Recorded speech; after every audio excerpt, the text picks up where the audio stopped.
Massive power outage, leaving 40,000 residents in the dark. At a press conference earlier today, police confirming it was gunfire that sparked the widespread electricity problems. Now we are hearing the FBI is involved. News Nation's Ryan Bass is joining us live now with the details. Ryan, what else do we know right now? Well, right now, Natasha, we know that there is a state of emergency in effect for Moore County right now. That's about an hour and 15 minutes southwest of Raleigh, just to kind of give you an idea of where this is. There were about 45,000 people in central North Carolina without power today.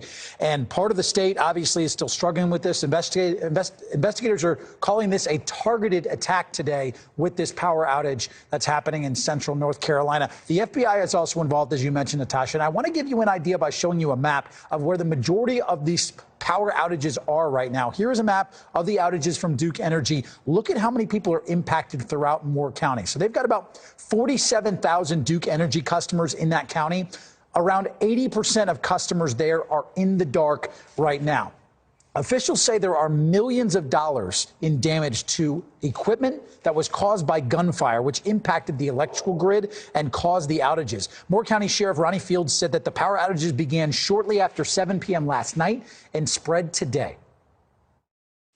Folks, we're living in some challenging times that I never thought in my 40 years in law enforcement we would be seeing things and dealing with folks that are dealing with things that we're dealing with. But unfortunately, we have formed a plan for the night and the next few nights that that we may be out of power. And that plan includes a countywide curfew that begins at 9 p.m. Eastern tonight and lasts until 5 a.m.